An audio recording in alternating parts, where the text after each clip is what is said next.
All right, I will go ahead and call our 4:30 work session to order. Thanks everybody for being here for pictures, and Mr. Allen for joining us. Just teasing.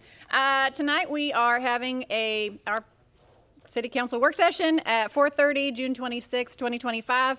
I've called us to order. I do not have any citizen comment cards, so I will skip that and we'll move straight to discussion, which is discussion of our upcoming budget, and I will turn that over to Mr. McPhee.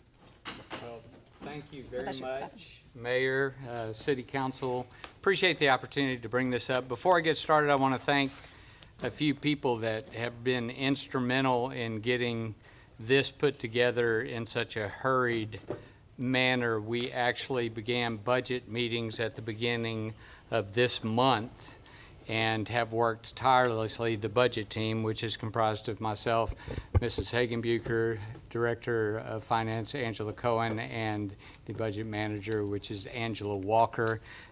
Without them, I would not be able to present this to you, and without Richard Yakeley helping us tie our many conversations into a cohesive PowerPoint. So with that, I thought before we get started, I want to tell a little bit about a personal story about myself. There was a time about 20 years ago in my career where I was feeling unfulfilled.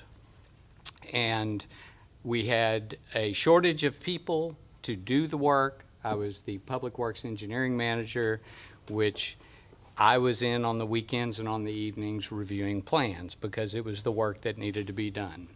And reviewing engineering plans, let me assure you all, is not exciting. It is detailed, it is menial work that takes time, and I was feeling unfulfilled. So I went home and spoke to my wife and told my wife that I really was not feeling very fulfilled at work and that I really needed a change. And she said, why not? And I repeated the story I just shared with you. And she said, you're doing things, you're just doing things differently. You are making people's lives better. You are making sure the streets are there, that they drain during storm events, that sewer is carried away from their house, that the water lines are there for when police or fire services need to access those things. And so when we get talking about budget, it's very easy for us to begin to just think about these as dollars. But I want to stress to you, the money and the dollars represent many people doing and providing services to the citizens, services that, quite frankly, we provide very well. And that is what these numbers are about. These numbers are truly about men and women that are serving our community and your constituents. So I'd like us to keep that in mind as we begin to talk about difficult subjects, which is budget. So like most years, we've got people that certainly are familiar with being pirates at this table, and we're always looking for buried treasure. I will tell you that this is like going on a pirate's voyage in which there is no buried treasure. We're not going to find a bottom chest full of gold and finances and capabilities.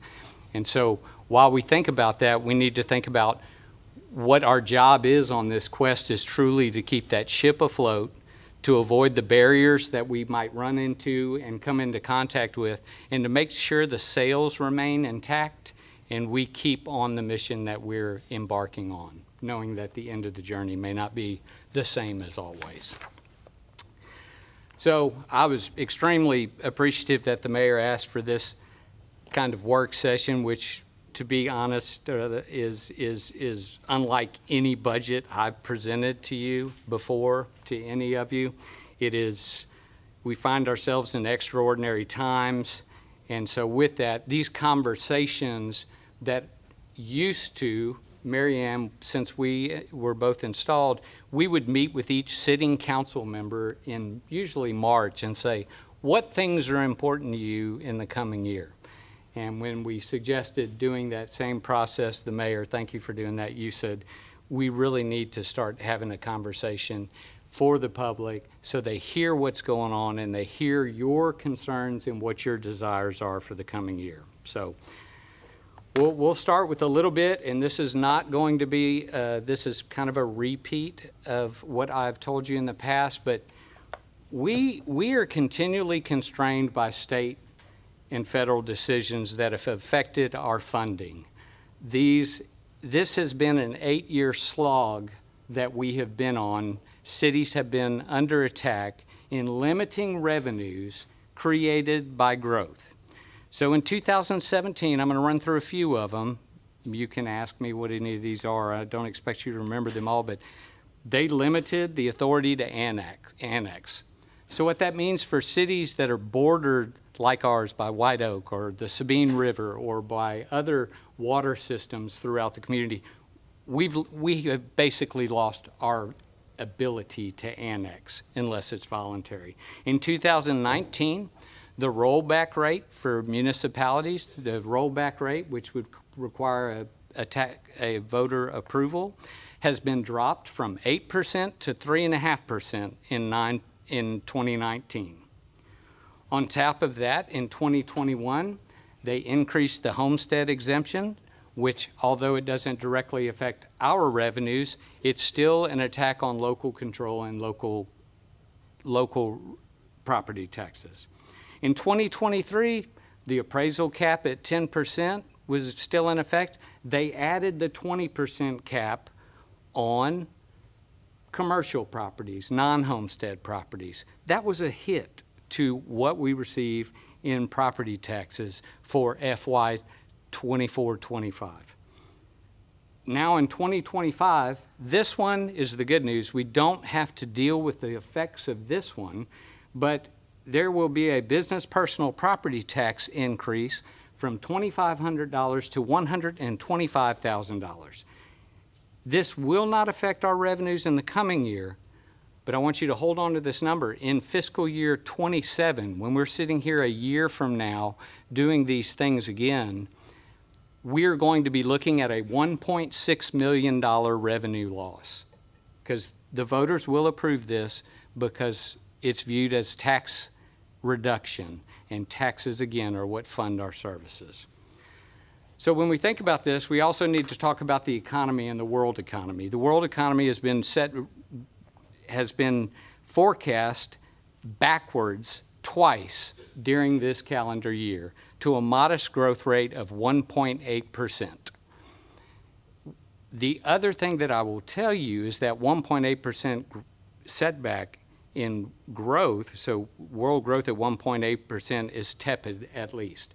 The world's largest economy is the United States. So when we think about that, if we break out the United States and just talked about Texas, Texas is the 8th largest economy in the world. And remember, at the state level, we don't have state income taxes. We have state sales taxes, and municipalities are the generators of the majority of those sales tax revenues for the state. But an interesting statistic is that out of 50 states in the United States, the state of Texas ranks 47th in funding municipal services. I'm just going to say that again. Texas is the 8th largest economy. They ranked 47th out of 50 states in the world's largest economy in funding for municipal service levels. We're ahead of Georgia, Oklahoma, and West Virginia. So I will talk about this now, but I will reference it later and get into more detail. Last year's budget remained flat despite rising external costs. Power costs in the last 4 years have gone up 16%. Those are things that are essential to us providing the services. The past year, we reached a point during the last budget year that we said council wanted to do raises. We shared that. And one of the things that I brought forward as a solution was we need to raise the tax rate, and we can do, I forget the raise, but it was about 2.23 cents on the tax rate to increase the tax rate. Obviously, that didn't pass. We moved on. We got the budget approved. But more than 2/3, or roughly over 68% of the city's costs are labor. okay? So if you think back, let's exclude COVID just because that's a little blip that kind of throws all statistics out of whack. But if you think about it, we've not really had flat revenues. It's almost been a decade since our revenues have been flat. So that's the kind of tumultuousness that we are now entering. So we'll talk about pay just a little bit. When you talk about employee pay, our employee pay, we are 14% behind where we should be. That is why we have had difficulty filling certain jobs and careers within the city of Longview. And of course, that's currently. That's not next year, which is what we're forecasting. That is right now. We are 14% behind where we should be on average. So this creates challenges in recruitment and retention. And as everyone remembers, we just recently appointed our new fire chief. I'm thrilled that he's here joining us today.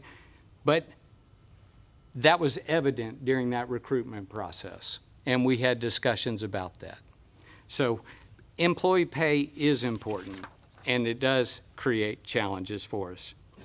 That is one factor that is causing an uptick in our high turnover, okay? We've experienced a higher turnover that we haven't experienced for 4 years. So the last quarter was the highest turnover rate of any quarter in the last 4 years. I will tell you, we have a great culture at the city of Longview.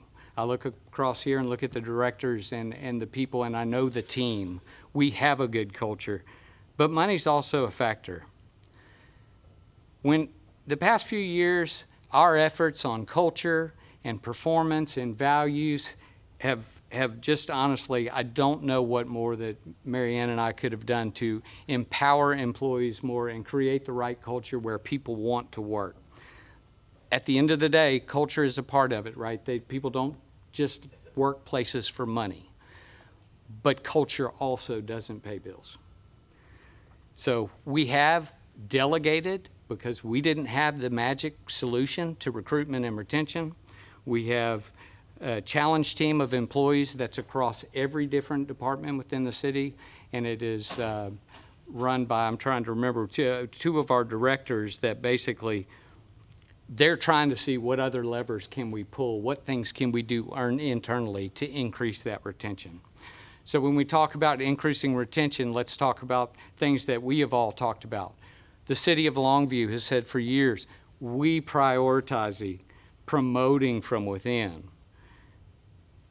Look at the next bullet point. Nearly 2/3 of our employees were hired within the last 10 years and have less than 9 years of experience. And so growing your team and promoting within is our preference. But I will tell you, much as I've told some of you at this dais, that we just moved up our bench about 4 years ago. We did a huge reorganization and moved up our bench. We have a lot of prospects now. We've got to develop that talent to get them ready to go for the next level. This was a priority for council last year. I know it is this year based on conversations we had, and continues to remain a priority for me. We've got to invest in that retention and internal growth opportunities, because when you're younger folks who are under 39 and younger and have under 9 years, they're more mobile. That is the Gen Zs and the millennials who, Gen Xers have changed jobs 12 times, maybe 7 different times. Gen Zers are 18. But when you talk about being of the age of 20 to 30, when you're in your 20s and 30s, you are at a much more mobile place. But we've got to keep those prospects to keep developing those talents. So here's another little bit that we'll talk about budgeting, and I want us to divorce ourselves from the conversations of municipal budgeting and talk about personal budgeting. The exhibit, this is just a slide and a tool that people use for doing their normal household budget, right? You look at where your income comes from. That's number one. You have to look at your income. That dictates all of these things, right? Your base level income. So you may work overtime in your job and you may get paid some overtime. You may get some bonuses, But that's not how you set your monthly budget, right? You set your monthly budget on what you know you're going to get, what you know you're going to receive every year, and then the variables you use to backfill those things, whether it be for savings, whether it be for various expenses that you have along the year. You don't budget for those on a monthly basis. So now we'll sort of get back to the municipal budgeting, if we can talk about that. And if I got budgeting wrong, please tell me after this, because that's the way I've been doing it. When we talk about city budgets are similar. We have our paycheck, we think back to that personal property, that's our property tax. That's the ones we know at the beginning of the year, we're going to get that revenue. Because that revenue is due, it's been assessed, and we will be received. Then there's sales tax, which that's a little bit more variable. Everybody remembers the tough times when you have a crisis where sales tax falls away and you wind up with that gap. That's your overtime or the extra pay that you might get from time to time. There's a certain amount of it that you know people are going to buy things. You know there's a certain amount of sales tax you'll get. But in reality, whether it goes up by 10% or if it drops down by 20% because of a pandemic or a savings and loan crisis, you're going to get a portion of that, but it's going to vary. You can't bank on that money every time. It's subject to variation. And with the economy and the world economy, with the different things about it that I talked about earlier, there's a lot of trepidation. Consumer confidence is a little low, right? So you hear people pulling back. You see lots of incentives on buying vehicles, trying to move things and incentivize people to buy things. That's consumer confidence, and the nature of that right now is a little volatile for a number of reasons, nationally and locally. So fees, we talk about fees. We talk about fees and user fees or fees. Let's talk about what those really are. Those fees aren't really to cover having 8 pavilions at McWhorter Park or 10 pavilions across our. There's a base rate and a base tax rate that everybody supports using those, right? So if you don't want exclusive use of it, they're free for any of us to use at any time. When you start charging user fees or exclusive use fees, that's that extra prep time and that extra trips by the park's maintenance to empty the trash cans and clean up the pavilion after it's been reserved, to take the reservation. That's a higher level of service, so there needs to be some recovery of cost. Not 100%, I'm not suggesting, but there is a cost recovery.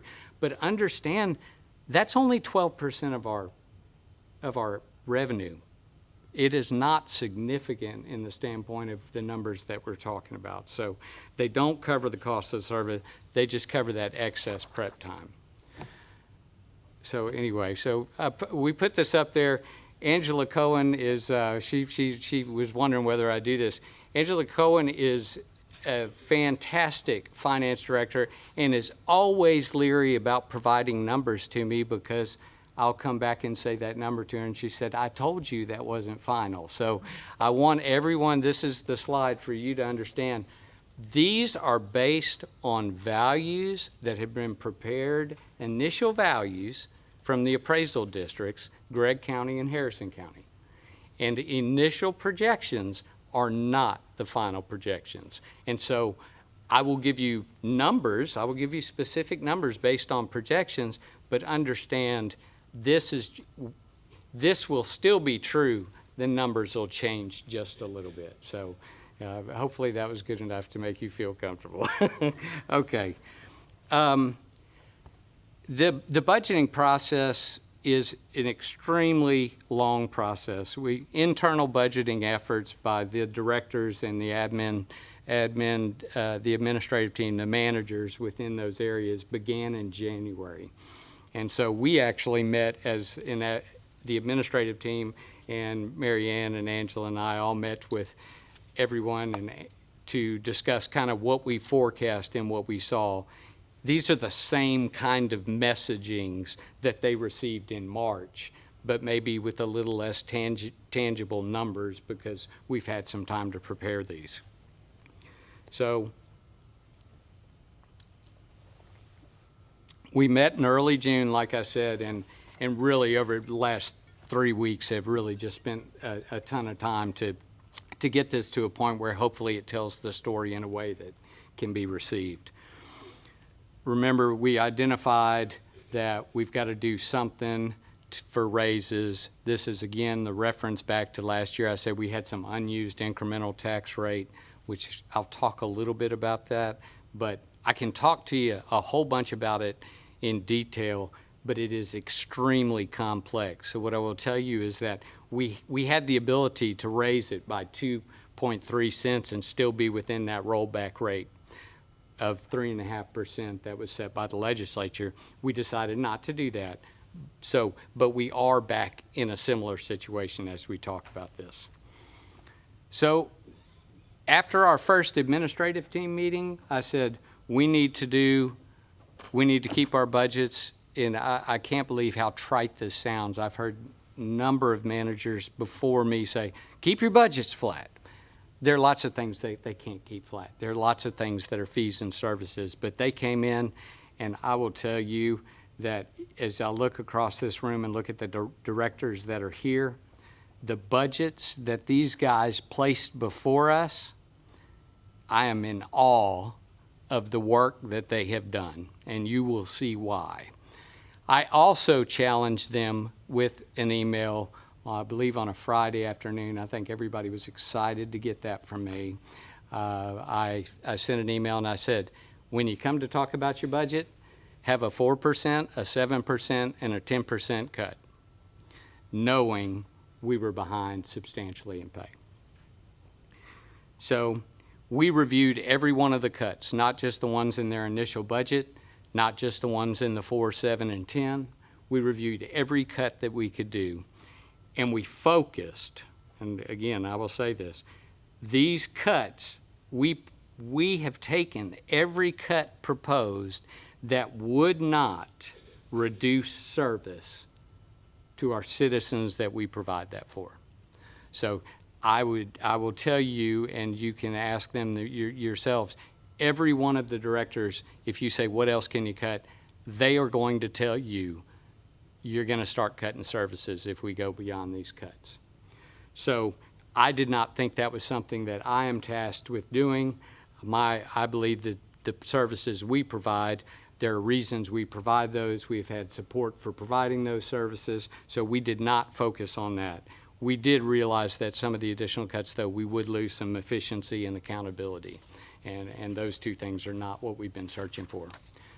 So as a result of the director's work, we have removed 9 positions from various departments. These positions can be removed without a reduction in service. It will be additional work from folks, but they have all brought these forward.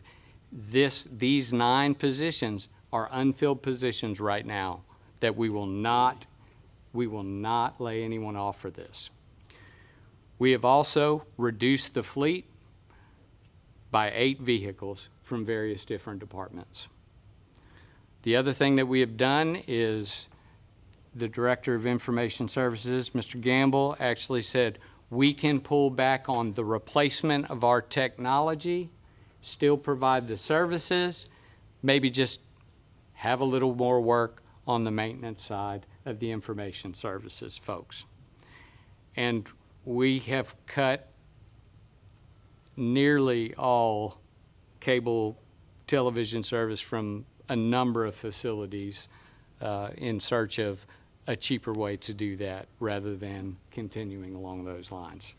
And so I just want to pause a minute after this. This is what they came up with in savings. $1.8 million off a $95 million budget. And it is these folks out here that have done that. So with that, we'll talk about pay again. I asked our Director of Human Resources and Administration, Bonnie Hubbard, to come up with a number of different options. We have information on all of those options. That's why Mary Ann and Angela are here, because if we get into questions about things that I'm not prepared to answer in detail, they've got answers. But if you figure doing a 2% raise to a 9% raise, you can spend, let me say this the right way, you can spend anywhere from $1.3 million to $5.2 million. And that is a recurring annual expense. And that's something that we've got to keep in our mind as we move forward.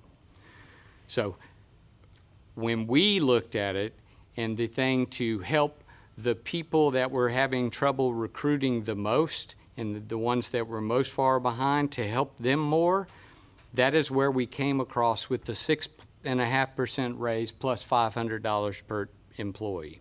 So this is what we looked across as doing for everyone. This move would bring us more in line with our city council policy of paying 95% of the market rate. It would still make us competitive, and I believe we would still maintain the edge on our competitors because of the culture here.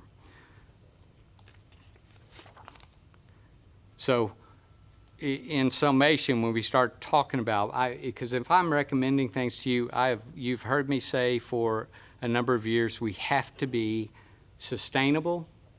We can't do these things one time and then look next year for the money. So they have reduced $1.8 million. I have told you already that when we budget next year again, we're going to be $1.6 million behind. We're going to lose $1.6 million in tax revenue for the FY27 year. So with all of those cuts that I just announced, we've basically found us $200,000. The proposed 6.5% and $500 is $4.4 million. That's what that raise would cost. And that brings us to a needed $4.2 million of additional revenue.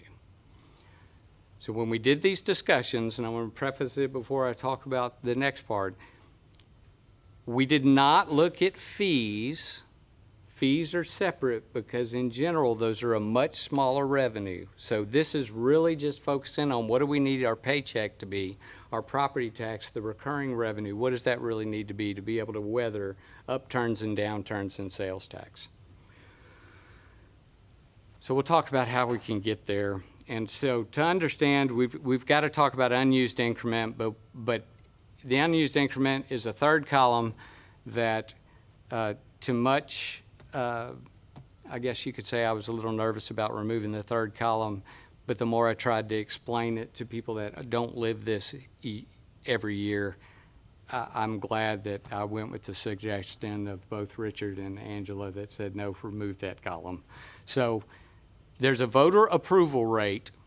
That is the rate every year that we could have gone up to without voter approval.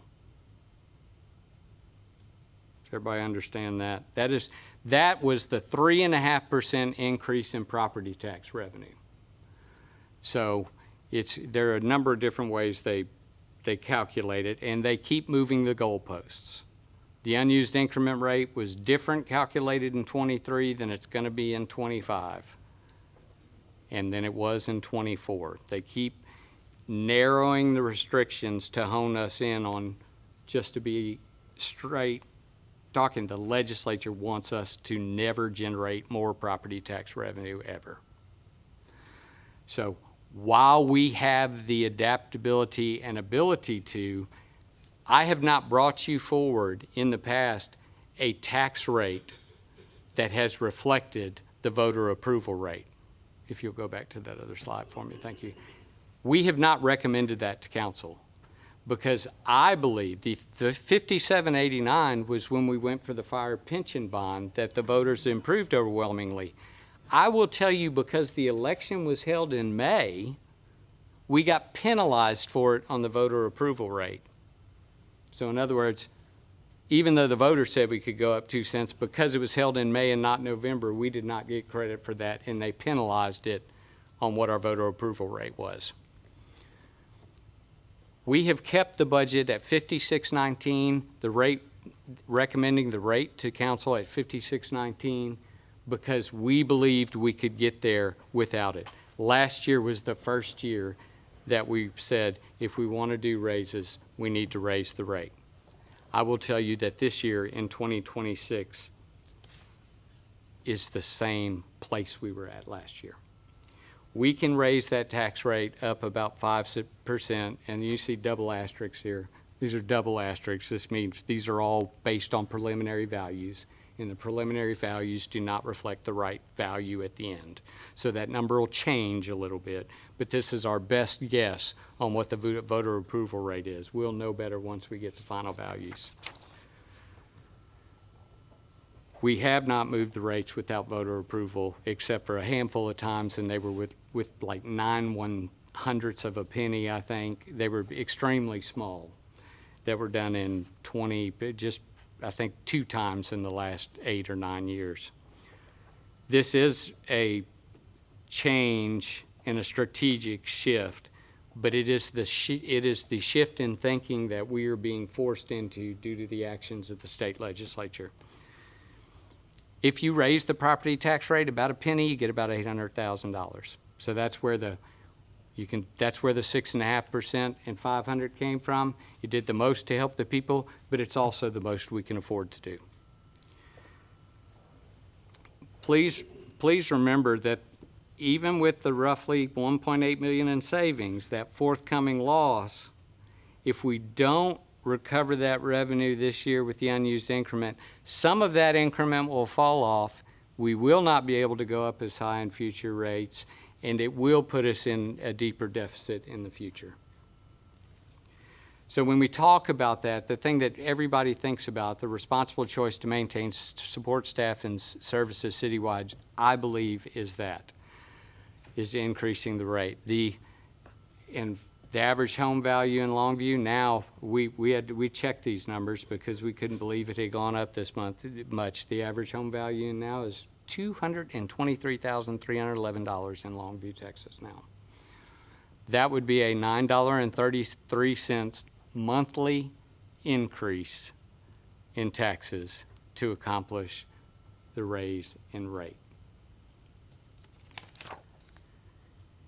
And so I'm trying to inject some humor because of the message, but anyway, that's where we're at.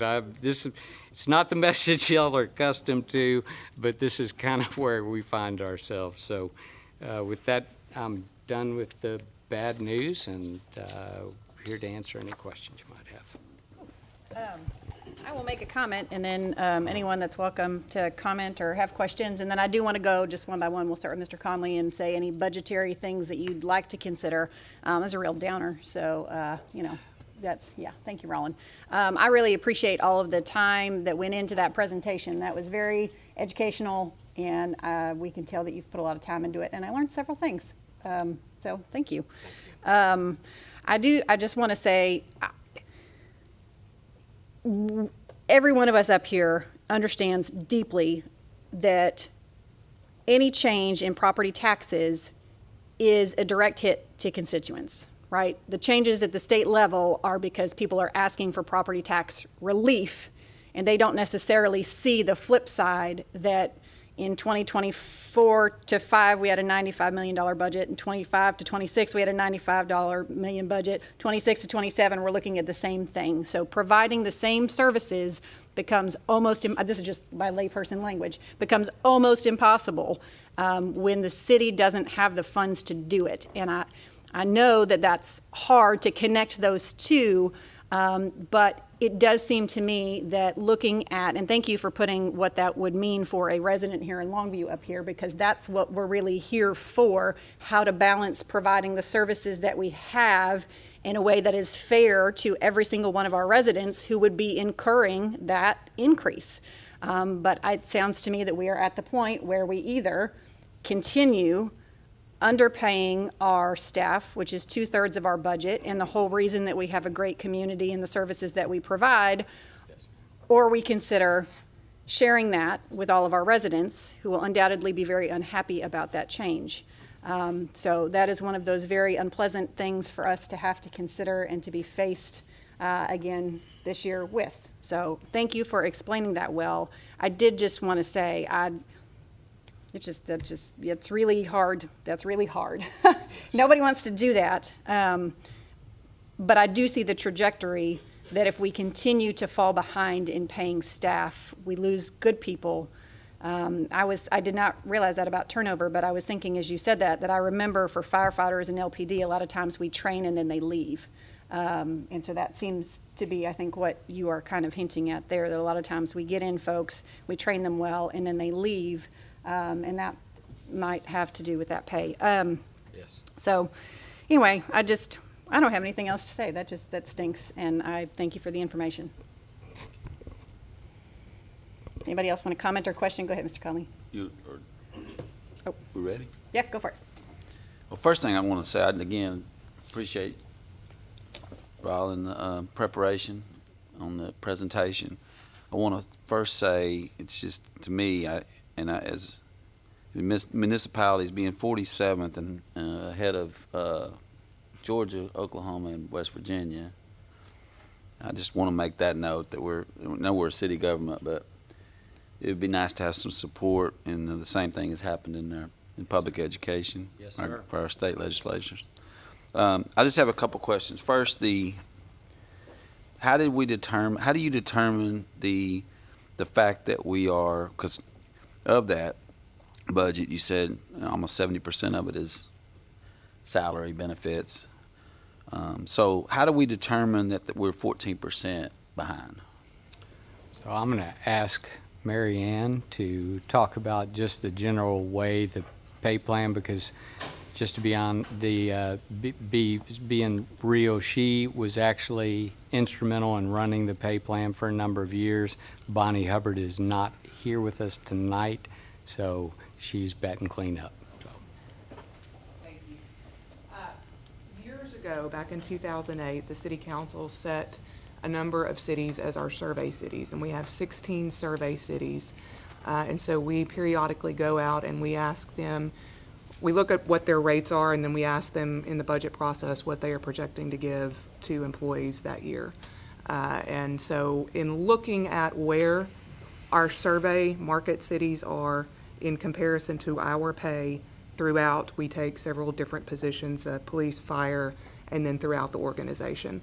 And the average of all of those together is 14% behind. So are those 16 cities, they're all the cities similar size in our state? Yes, sir. That was the parameters that council set up back when we set the survey cities. They needed to be, look like us in the way in which we have colleges. We didn't want college towns. We wanted throughout the state, or council did, but yes, those cities look like us in population, look like us in the services provided. Okay. And I'm moving to the next question. So we're in a dilemma here with making a decision that it's really both decisions are not good. Raising taxes or not giving people raises. Yes, sir. So with that 6.5% raise, my question would be, how does that affect our hourly employees? So we benchmarked, I'll just say this, we benchmarked a few of the positions, and it actually, if you take I'm gonna give just an example, like a maintenance worker, when you talk about that translates to an 8% pay increase for a maintenance worker. And we're having trouble, I'm looking at Mr. Archer, I think we're having a significant, difficult time hiring maintenance workers, and it's because right now they can work at a retail store indoors in air conditioning for the same pay we're paying them. And so I think retention of that it helps them more. Well, I agree. So, and then I guess that we had this discussion last year. So it's easy to 6.5% is easy for a salaried employee, but how would we, like, how does an hourly employee benefit? It's all based on 40 hours a week. So whatever their pay rate, it's a 6.5% per hour, and the $500 is turned into and is divided by 2080 for 2,080 hours, and so that becomes a straight 6.5% of their pay rate plus a roughly 40 cents, 45 cents, somewhere around there. Added into the hourly rate. Okay, so what you're proposing to make that 6.5% happen would be the 5-cent raise? Point- Yes, right, So- roughly 5.25, somewhere around there for round numbers. Those, So- like I said, those will change. And that affects, yeah, I appreciate too, the application of how much for an average home in Longview. So really, one of the things that we'll have to decide is, looking at that 5 cents is 6.5% raise, and how we, to me, the decision is really the balance of that, you know. If we want to take care of people, but we also we represent everybody, every homeowner and Sure. person that's in the city of Longview, and we know times are tough for everybody. And, you know, another, you know, $10 a month, every trip to the grocery store is getting a lot more expensive, and utilities. So I appreciate again the presentation, Roland. That was just a few points I wanted to look at, and I know these are, I guess like Kristen said, it's tough, but it comes down to two things. We got to balance taking care of people and making sure we don't overextend our taxes, because I know we don't. You know, last year that was a big part of the discussion. We didn't want to increase taxes. Sure. So, thank you for your question. Answer your questions. I don't know if anybody has any other comments. I do want everybody to speak. Mr. Allen has comments. Go for it. Well, and yes, to include, let's are let's you go around. good? Yes, ma'am. Okay, go ahead. Okay. Now, again, thanks for the presentation. I just wanted to note that I didn't see anything about the overtime decrease, or where y'all at with that this year. It's lower than what we had, I think, last year, maybe, but we're still pretty, you can pull up that number if you want. I don't have that, that level of detail. I mean, we will, but we hadn't even put the books together yet. These are just the workbooks that we use for the budget session. Okay, and I mean, I will agree. I mean, it is a hard decision, but we also want to make sure that we look at the numbers compared to what we were at last year and what we're going to do this year, so we can make a good, balanced decision. Sure. Is there anything you guys would like to see included or talk about? I mean, I know, like if there's any, okay. No, just want to see the numbers. Okay.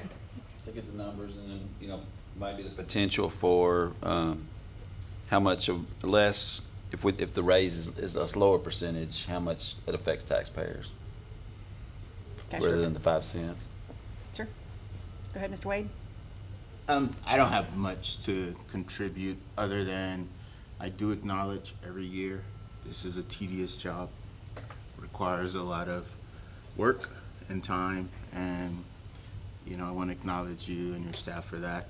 I think the dilemma that I continue to come up with is our citizens most definitely would not want a drop back in services, what we provide, and us working to make sure that we are able to continue to provide that, whether it's PD, FD, or our great staff that do so much to keep our city moving. So it's just a observation of a comment, but thank you for that, sir. No, thank you. Go ahead. Yes, thank you, Roland, and everybody for all the hard work to put this together.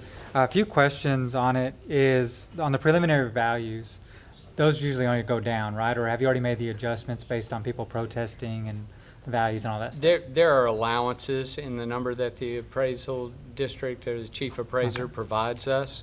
So I will tell you that in recent history, and Angela, you tell me if I'm lying, in recent history, those values generally come back to us higher because they don't want to get our hopes up. So I think it will look better, but I have to go with the numbers that we've got right now to give you an accurate picture. It's not going to be enough to close 5 cents, but it may drop that some in the end, so. When will we know that for sure? After I present on July 17th, because the Okay. changes that the state legislature, did I say that again?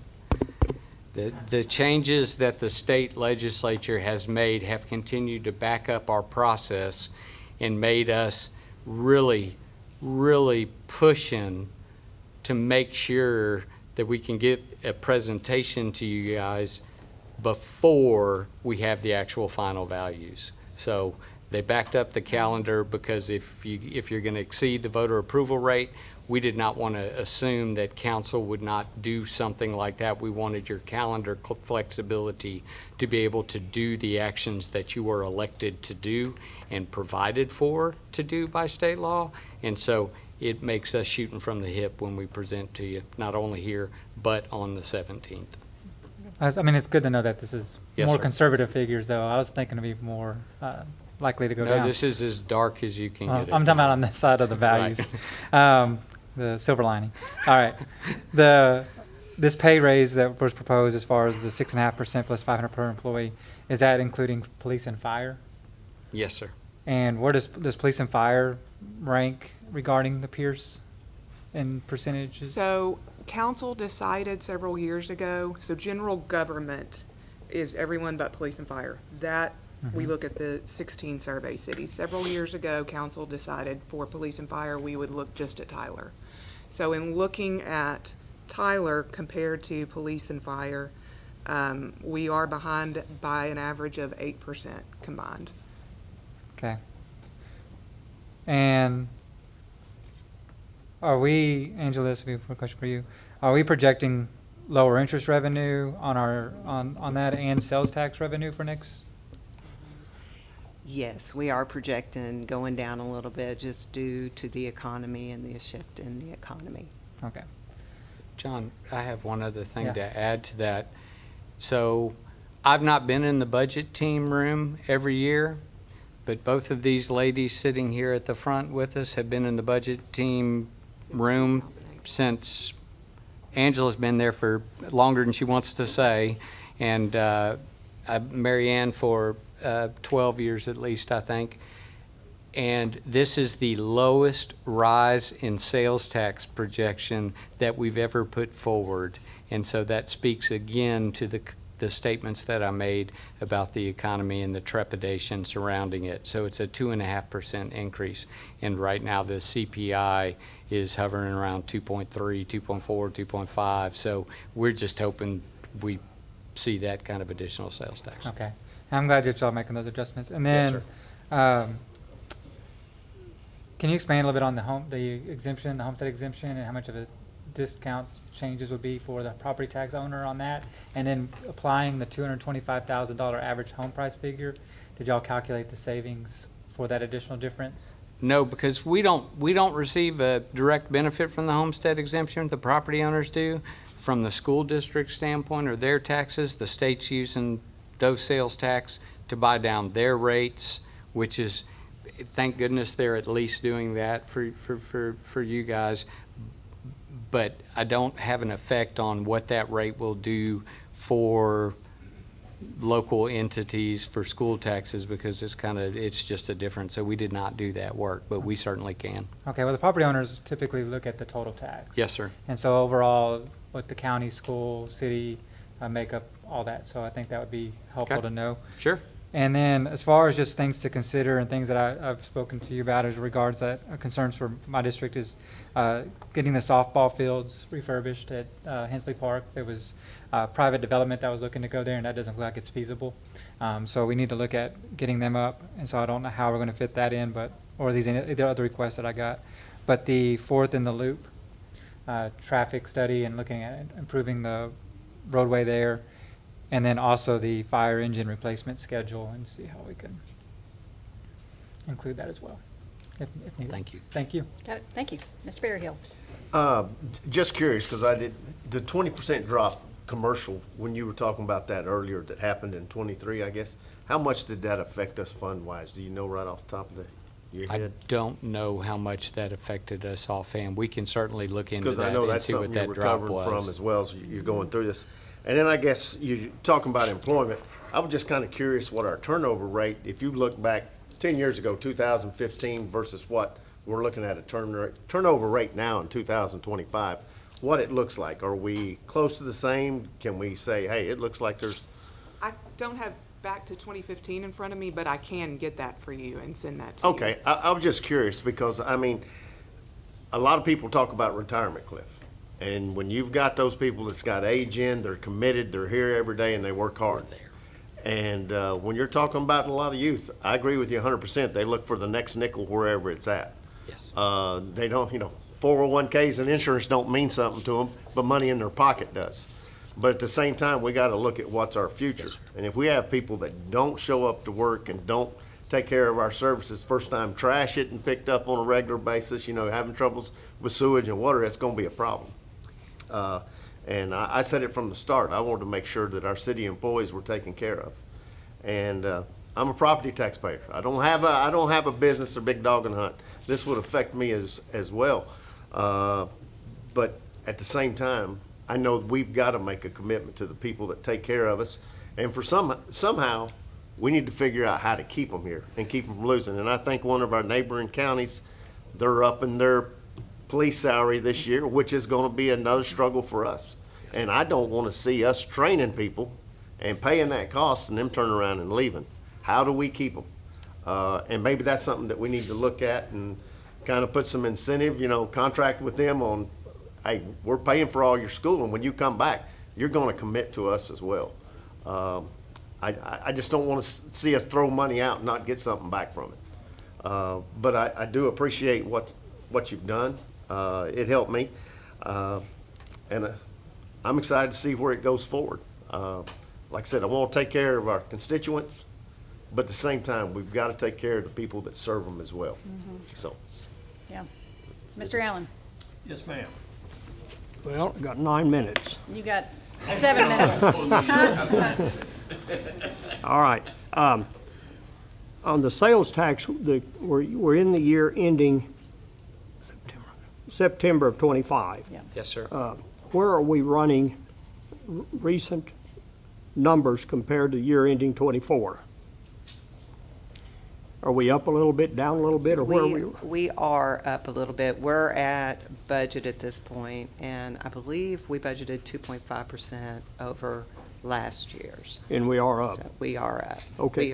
We are right there at budget. Okay. What are we looking at for budget for 25, 26, starting in October?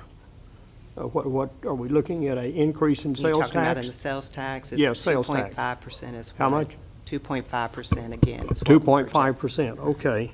So that's just, and that's what you're figuring in? Yes, sir. All right. 14%. We talk about the, how many residents, people live here in Longview, are renters compared to how many are homeowners. I think the renters number is really much higher than what I thought it was. Is it like 40 John told us something about that. renters? All right?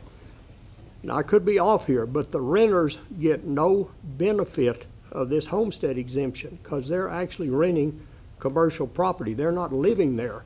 So all of these exemptions that the state is putting in front of us only benefit the person that owns their home.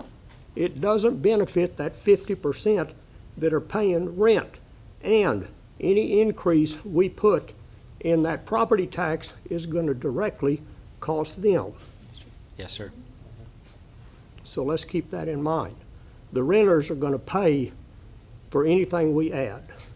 The homeowners are getting the benefit of the state. Yes. So I guess we all need to go buy a house. John, you need to get, okay. I think the 6% across the board, I'm for it 100%. I'm for it 100%. Last year, we couldn't give a raise, but we found lump sum payments. I'm going to come out right now and say the person that makes, I'm going to throw out a number, less than 60, 75,000 a year needs the increase much more than a person that makes 150,000 a year.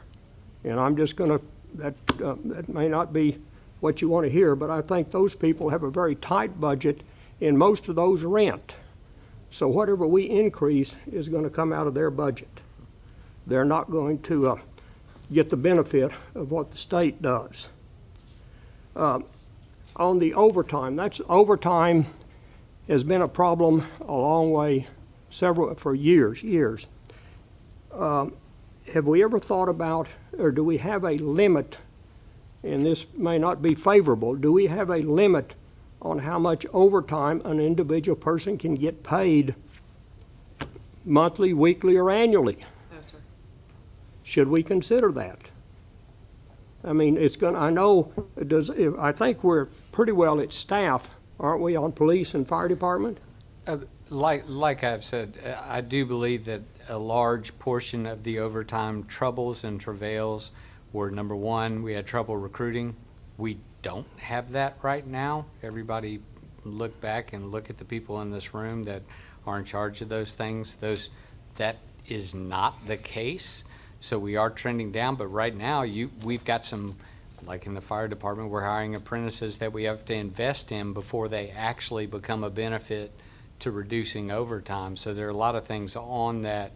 And as far as there are some rules in place in department policies about how much or how long someone can be on shift, but we can certainly look at those things. Well, I've, in business, the times I've been in business, I've always been opposed to across-the-board increase. That reminds me of a union negotiations, where they just get, in other words, I've always been much in favor of individual raises based on performance. Would it be possible to give a department an amount of money and let the department heads determine who they want to give those raises to? We have had merit systems in the past which have worked okay. I would say there's not, and I will look around, there doesn't seem to be a ton of a way to do that other than subjective.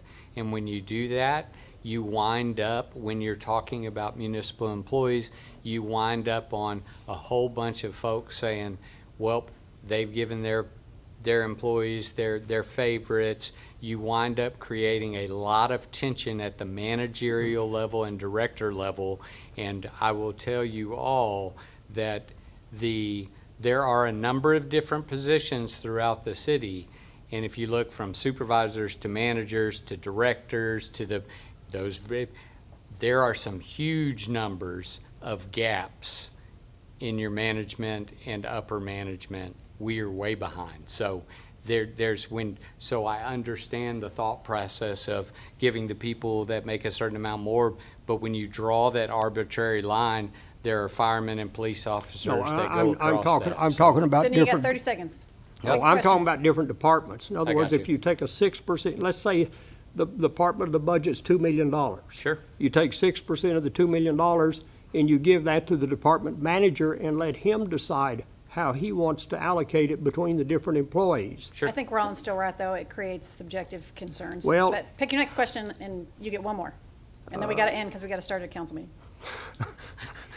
Wait a minute, I got 3 minutes. Nope. All right.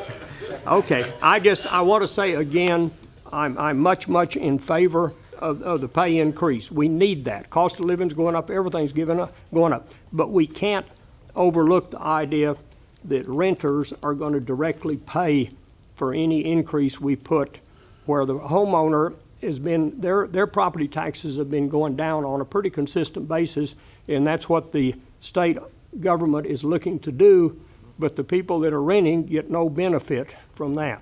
Yep, And perfect. that's my point at this time. Thank you. Thank you. Those that are confused about what's happening, we're ending a budget work session. We're coming right back for city council meeting to begin at 5:30. I would like money for roads. I know we all want money for roads. That's my only comment. Thank you for your presentation. Good job. Budget session is adjourned.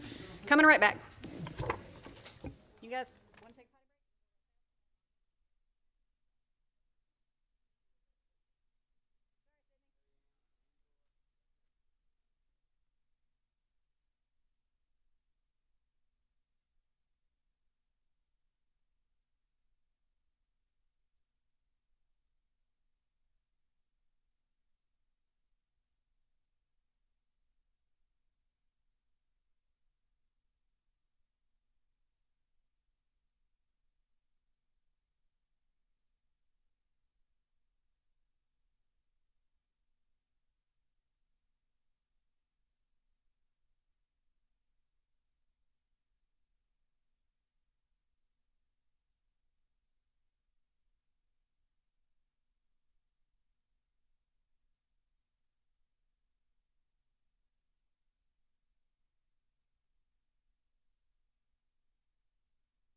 I will go ahead and call to order our June 26, 2025 City Council meeting. Thank you guys for being here. My apologies for starting a couple minutes late. And for those of you that were here early and learned some about the city budget, good. Let us know if you have any questions.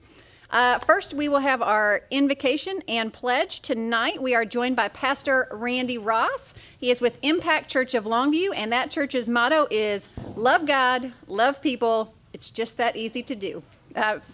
Randy, if you would join us, and please stand for our prayer and pledge. Mayor, thank you all. Thank the City Council. Let's pray. Father God, in the name of Jesus, Master, we thank you and bless you and honor you for so much, God. God, we thank you for what all you have done, God. We pray now over our City Council, for our mayor, for the great city of Longview, God. We pray that you keep your hands upon it, God. God, we pray over our emergency surgery, emergency services, God. We pray that you continue to protect them, God. God, we thank you and we love you. It's in Jesus' name we pray. We thank God, and amen, amen, and amen. I pledge allegiance to the flag of the United States of America and to the republic for which it stands, one nation, under God, indivisible, with liberty and justice for all. Thank you so much. Next on our agenda is citizen comment, and I do have some speaker cards. Jefflyn Tate, if you would please approach, give us your name, address, and then you'll have 3 minutes to make a public comment. Hello, my name is Jefflyn Tate. I live at 1309 Colgate Drive, Longview, Texas. And I just wanted to keep in the forefront the importance of getting McCann Road fixed. I know last time you were discussing that it went from Fairmont down up to 281, but it's actually on, it goes down further than Fairmont. It goes all the way to, anyway, it goes down further. And I just wanted to make sure that we keep it in the forefront to get it fixed, because it's becoming an issue. You know, I have a brand new car and my tires are worn because I go up and down that street several times a day. And I think that has a lot to do with the problems with my tires, because I just went to the service department just this week and they were like, well, this is worn and it's worn pretty bad. And I was like, it's because of McCann Road. I go up and down there and it's hard. Even when you stop, you can't really stop because the gravel keeps pulling you forward. And I think that has a lot to do with, you know, the wear and tear on the cars. So we need to keep this in the forefront and get that road fixed. I know. Thank you so much. I will pass along your card, Ms. Tate. Thank you for being here, and we will give that concern to Mr. Archer, who was here to hear it. John T. Smith, you are up next. Mayor, Councilman. It's John T. Smith IV. I don't want to be confused with my father. That didn't come out quite right. He's a great man, love him. But anyway, two concerns tonight. One, on June 5th, there was an incident where I made a call to 911 dispatch for what the officer termed as a TP. I live on Falcon Way and have for the last 12 years and never had an incident where there was a toilet paper incident. All but maybe out of about 15 townhome units were toilet papered. The officer arrived about 45 minutes after my initial call to dispatch, and when he did, he stated to me that there was no, there was nothing to, he said the act didn't arise, it wasn't vandalism, and therefore there was nothing he could do. I even offered to have my Ring security footage transferred to the city to identify the actors who had toilet papered the trees in the yard, etc.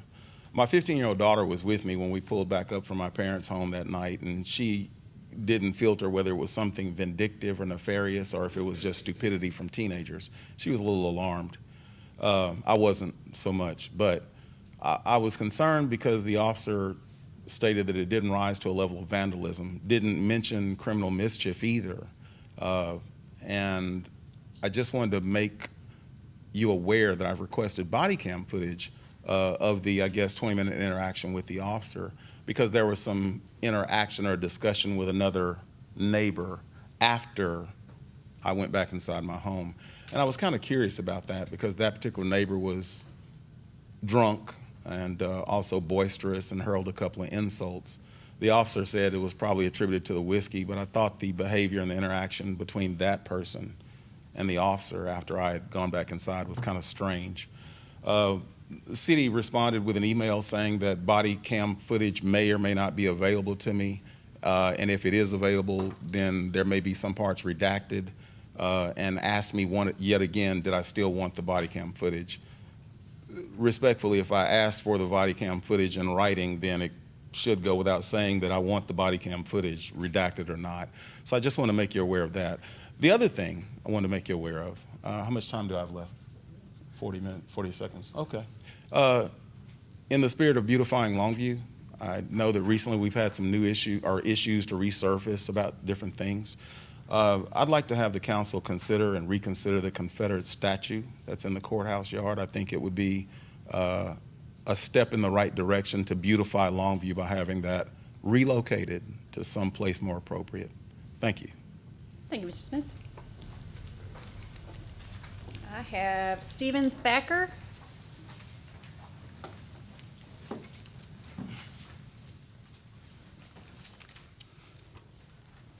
Mayor, council members, I'm Stephen Thacker. I live at 2 Camden Court in Town Lake Village. Okay. I'm here today to talk about an issue that several of us on Camden Court are having. Rains, our houses flood. It did not start before that path was put in. We've had 3 floods in 2 years in my house. My house is worth nothing right now. I couldn't sell it if I had to. I can't get it insured. The water comes from behind us. The concrete and dirt y'all put in Guthrie Creek causes the water to back up on Glencrest. And once it does, it comes like a tidal wave through our yards, through our houses, fills up my swimming pool. My swimming pool just a couple of weeks ago were 3 inches underwater. We've had the water department, the city has known about this for over 2 years. We met with Bob the first time in 2023. He was supposed to take some action, he didn't do it, so now he is. We had a meeting with him a few weeks ago. During that meeting, one of my kids texted me. I pulled up video, my house was flooding again. It has nothing to do with us. We haven't changed anything. The only thing that has changed is y'all built that pathway in Guthrie Creek. We see that y'all, anytime it rains, anytime there's any kind of storm, y'all have skid steers out there to get the mud off of it. We saw 3 pieces of equipment today out there. Blowers, sweepers, the beautification of Longview seems to be taking the place of fixing the infrastructure of Longview. We don't want you to redirect water. We just want to keep it from coming into our house. Right now, I've got concrete floors. Last year after the flood, I spent a little over $100,000 fixing my house up. Every bit of that was tore out on the day after, it was actually Memorial Day, was tore out. And ever since then, we've been trying to get the city to do something. And the maps that they're using are outdated. They think that all the drain pipes are going straight. We had to prove it to them that they don't. There's blockages in the drainage system that they had no idea were there. Bob was out at Scott's house, one of my neighbors. He's at 4 Camden Court. We were out there on Wednesday, and we found a manhole cover. Once they found that manhole cover, there was 3 other guys there wanting to keep going so they could drop down inside and see what's in there. He said, no, we're going to reschedule this. He doesn't want to find out what the problem is, and we have to find out one way or another. Okay, like I said, our houses, if any of y'all's houses were flooding the way ours are, y'all would be extremely upset. So that's it. Thank you, Mr. Thacker. Thank you. Kent Hawes.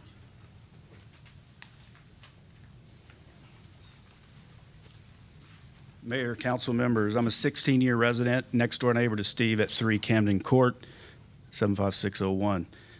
I'm here tonight not just as a homeowner, but as someone whose life and safety has been repeatedly endangered by the city's neglect of our storm drainage infrastructure. Over the past 2 years, my home has flooded 3 times due to inadequate storm drainage and lack of proper maintenance of the city's drainage system. I've filed 3 insurance claims as a result. My insurer dropped me. The only coverage now that I can get has a $10,000 deductible and no coverage of inside contents. This is more than a financial burden.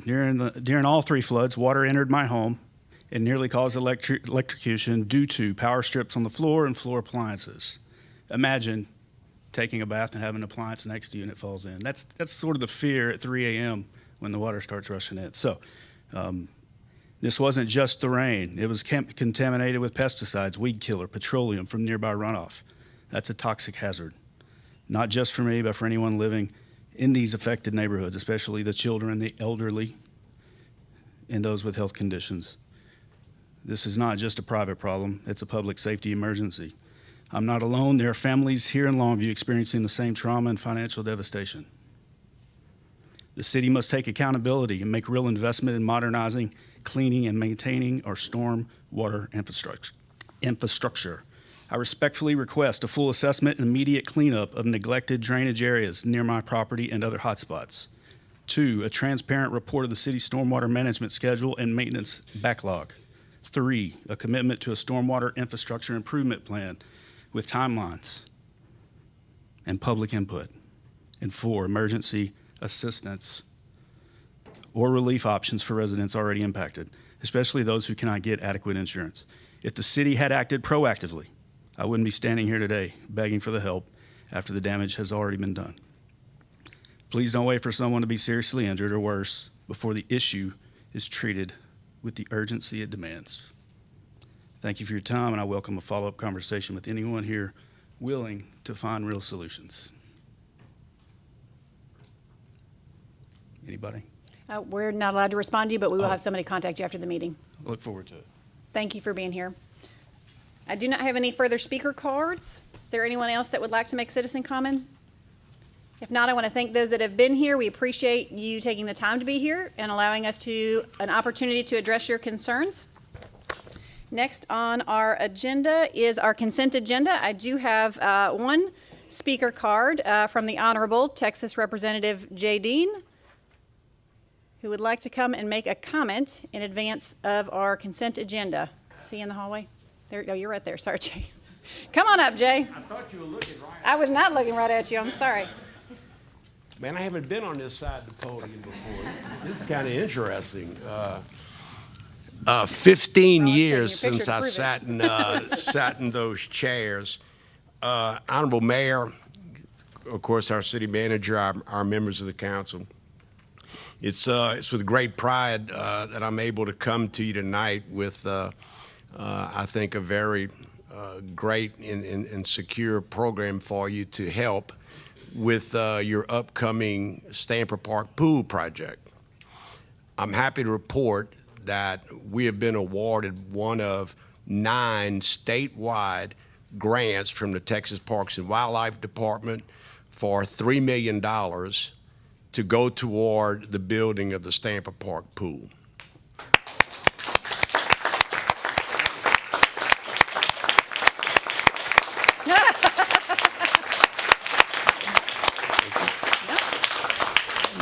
One of the things that, you know, we strive for when we represent, especially in my situation, you know, being a mayor on a city council for 17 years, I think it's obvious to you all that Longview is home to me and has been very special. So we're just excited about being able to, you know, receive this grant. Like I said, there was over 1,000 applicants for this, and I know Dietrich is sitting right over here, and he can tell us how this grant process works. So I want to thank Governor Greg Abbott, Lieutenant Governor Dan Patrick, and especially our new speaker, Dustin Burrows, because he was a great champion in this, and we're going to get some really great things done. One of the parts about this is a 90-10 grant, so the city will be responsible for 10%. I have visited with Rollin. TPW will be getting with him to kind of lay things out in phases, how you want to have the money sent to you, et cetera, et cetera. I do want to bring up one thing, and the lady talking about the roads. I had an interesting conversation with our mayor on Saturday. I asked her when her birthday was, and she went, "What are you talking about?" But anyway, I want to bring her a birthday present. You just did. Yeah, but it's important that we protect our, I see where you're going to talk about reserve fund. It's very important that we work to protect that. But however, one of the things that I would ask is there is no more important asset that a city has than its roads and streets. Obviously, public safety is very important, but when you talk about tangible assets, it's your road and streets and your infrastructure, water and sewer, et cetera. That's our asset. If we don't maintain and take care of that, it's kind of like someone having a house that's 30, 35 years old and they've never put a piece of paint on it. That house value is terribly deteriorated, and that happens with our roads and streets. And one thing, I know the mayor knows this, and when I was mayor, Sidney was in charge of the pothole patrol. Once we taught him how to use a cell phone, but Sidney rode around town taking pictures of potholes.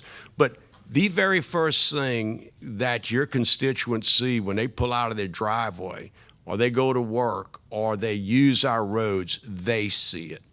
And I know what happens. Budgets are tight. We're trying to cut back, but I strongly suggest we go back to our pavement management study.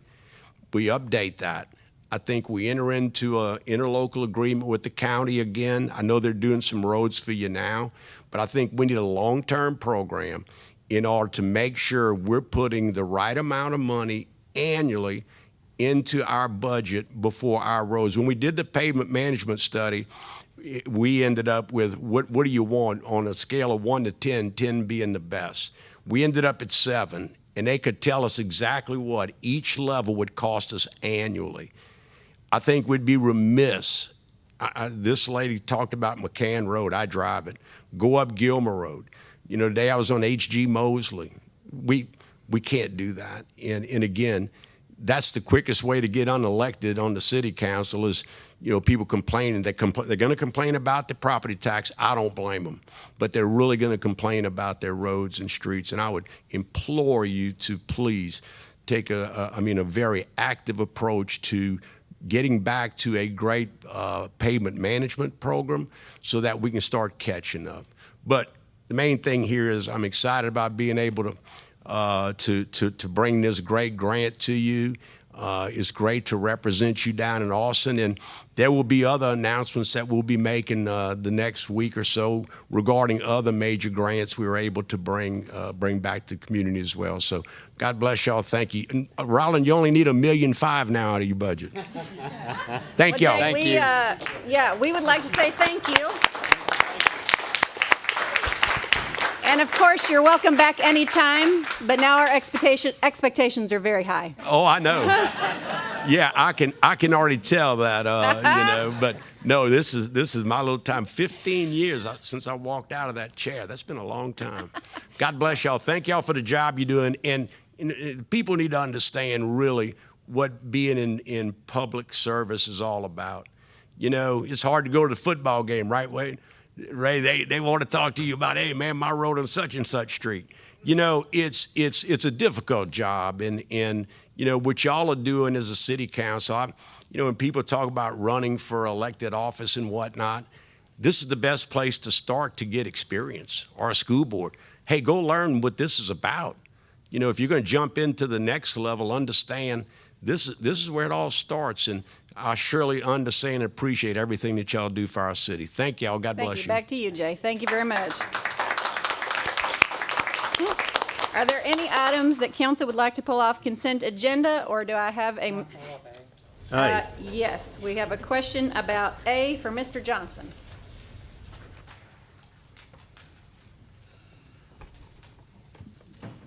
And then, Dietrich, this is in support of the Housing and Urban Development Older Home Grant.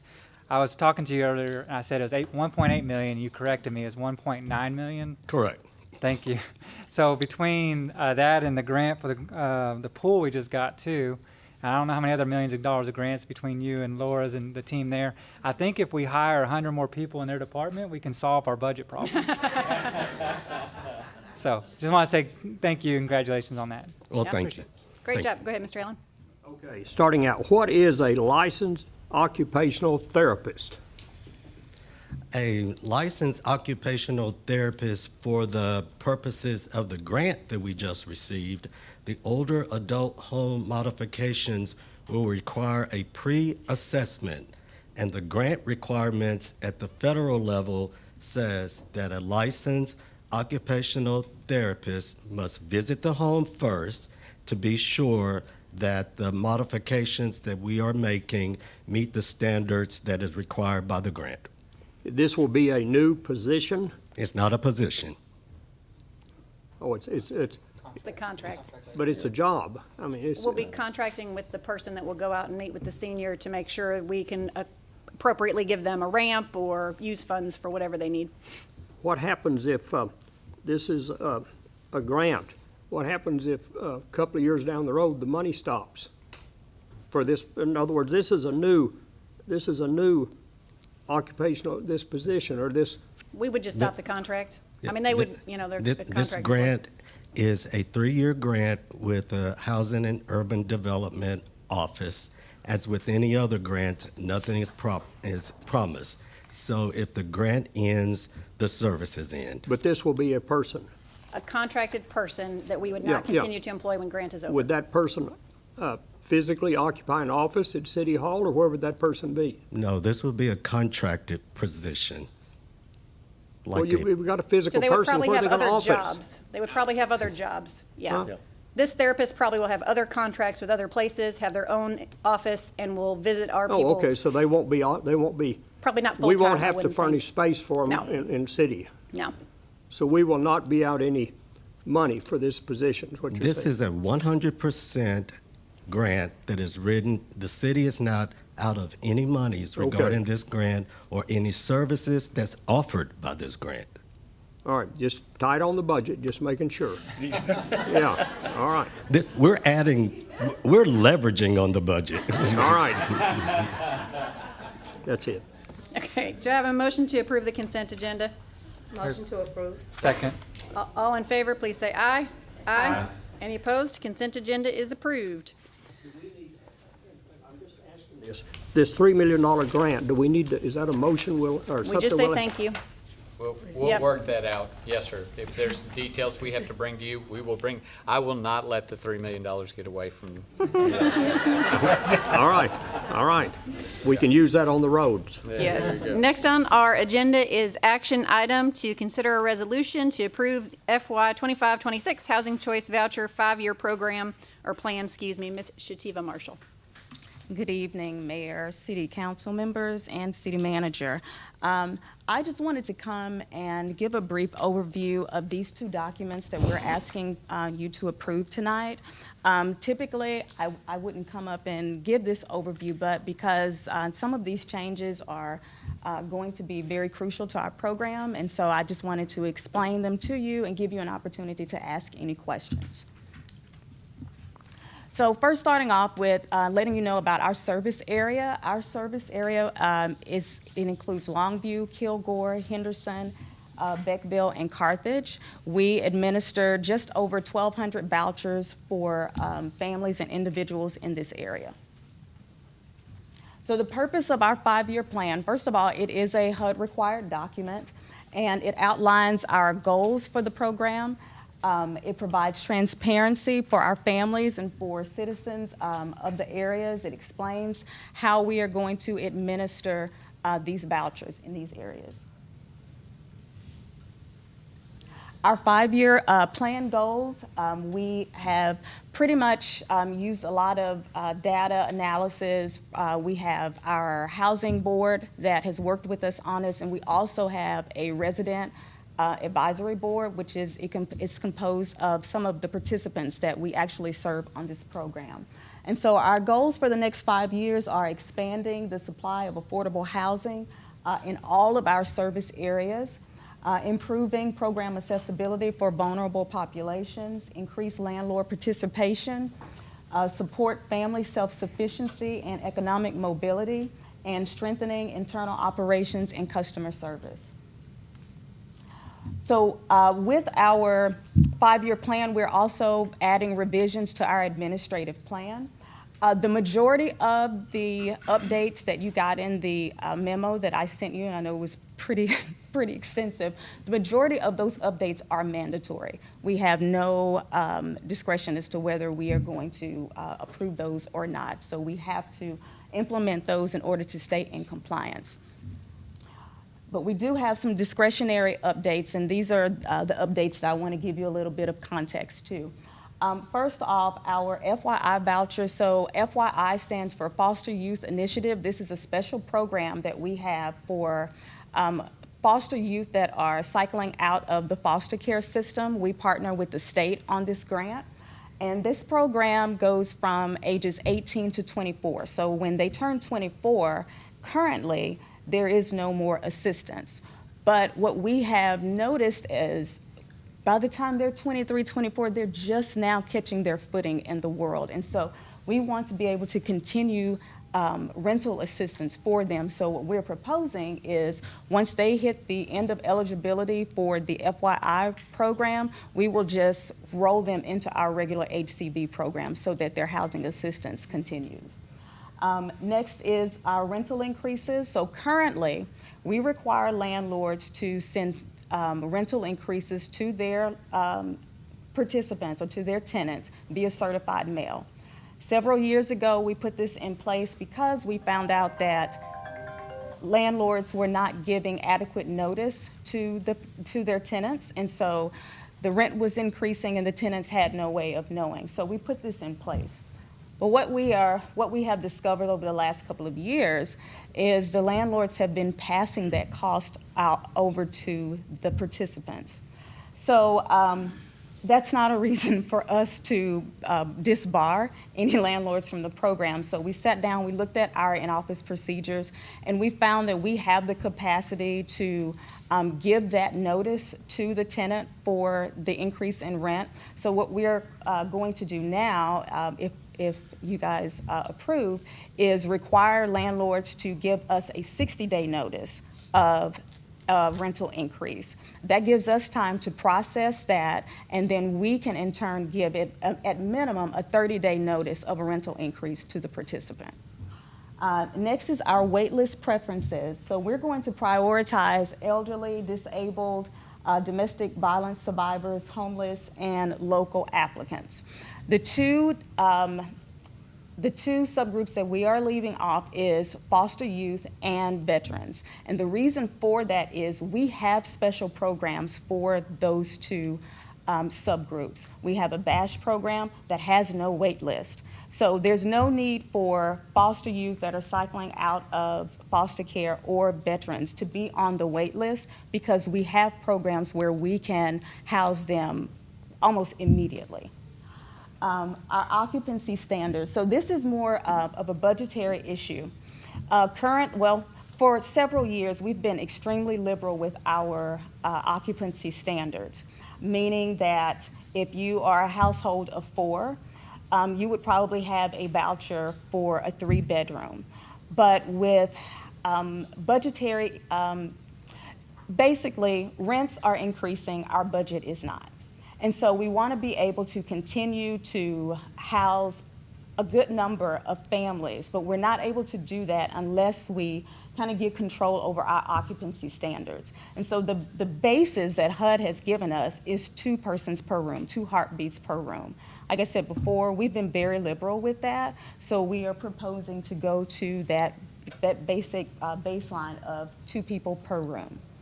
Then 0 income, we have families that are reporting that they do not have income.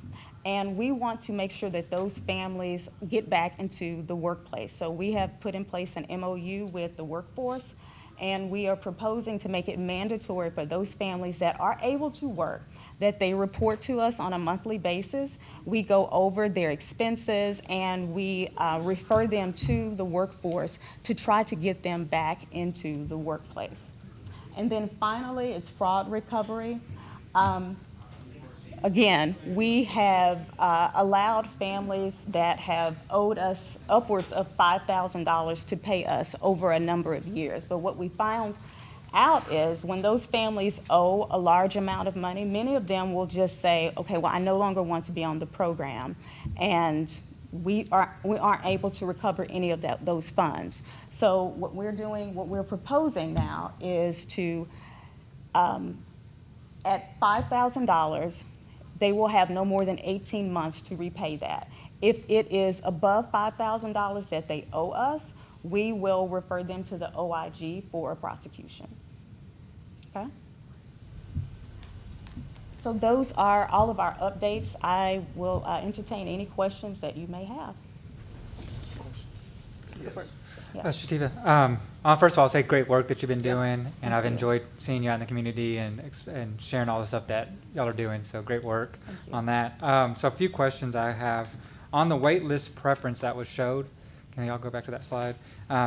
Veterans was not listed. Is that a way to prioritize veterans? Right, so we have a veterans program that does not require a wait list. So us not having veterans as a wait list preference, that way they're not sitting on a wait list when we can just go ahead and house them now. She mentioned it, but she called it VAJ or VA. Well, yeah, it's the name of the I'm program saying it is wrong. VASH, Veterans Assistant Supportive Housing. I'm Okay. sorry. Yeah, I just want to clarify. That's, I live in a world of acronyms. veterans already have priority, so they're not on the Yes. wait list preference. Yes. So, and then, how is the wait list right now? So currently, we have under 100 people on our wait list. We opened our wait list last 2 years ago for 4 hours, and we had just under 1,000 people. And we have been chopping down at that. I think we may be under 50 at this point. And so we're looking to maybe early fall to open that wait list. Okay, great, awesome, thank you. And then another question, on the occupancy standards on the 2 people per room, I don't know if there's a way to do it or not, but is there a way to make it where it's okay if they're blood related? Maybe, because most child molestation and stuff like that happens through steps and other non-related family members. So I don't know if there's a way to do that or not, but.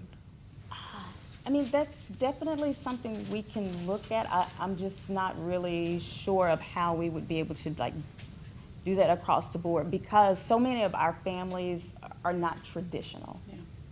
Yeah, because that's the reason for the standard was limiting people in bedrooms for that reason. So just a thought, but if that's not possible, I understand that too. Thank you. That's all my questions. Thank you. Mr. Allen, do you have a question? Yes, please. On the 2 heartbeats, is that a standard? In other words, you cannot have over 2 heartbeats per room? Is that, I mean, how do you apply that? I think the other direction. Right.